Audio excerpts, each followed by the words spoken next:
I'm here at BGG.CON 2014 with Shane and Joshua from Grey Fox Games. Howdy. Hi. Hello. Howdy. And they're here to talk about some of their games.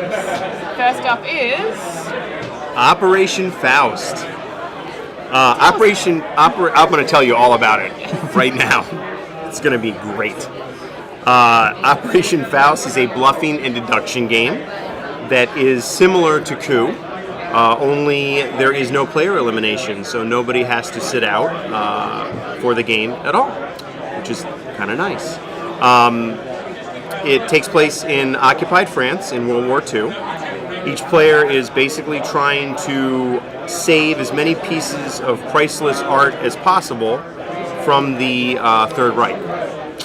And I am going to let Josh explain how the actual mechanics of the game play, since he does a much better job at that than I do. And Josh. Well, thank you.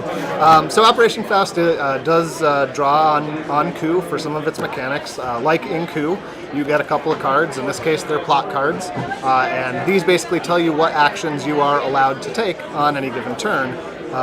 And just like Coup, you can take any action on your little cheat sheet here. And you only need to prove it if somebody wants to call you on it, if they think you're bluffing.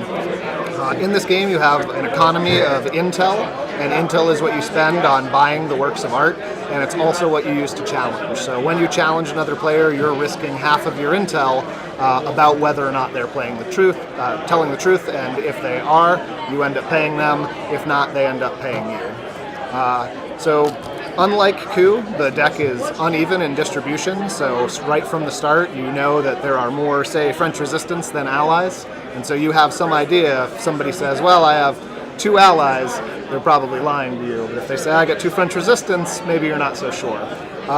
So it's kind of a raucous game. There's a lot of calling people and challenging them about the things that they do. There's high player interaction and those sort of laughing aha moments when you catch somebody bluffing or get away with murder. And there are different kinds of art? Oh yeah, absolutely. There are 3 different types of art cards in here. We have legitimate art, which is going to be worth its printed value. We have degenerate art, which has been deemed inappropriate by the Nazis, and so if you're holding on to degenerate art, it is easier for somebody to steal it from you. And then we have forgeries, which are worth nothing unless you have a forged document that proves they are legitimate. So there's a wide range of actions players can take with their plot cards, from getting intel as part of their economy, to trying to steal art from other players, to increasing their hand size, legitimizing their forgeries, stealing intel, and peeking ahead at the art deck. So there's a lot of paths to victory, a lot of different strategies, and a lot of ways to lie to your friends. And how many people can play? It plays 3 to 8 players, and it takes 30 to 60 minutes, usually on the closer to 30-minute side, but with a group of 8, there can be some tension as you get to the end game, and it comes a little long. Okay, excellent. Yeah. And that's Operation Faust. Thanks, guys. Thank you. Thank you.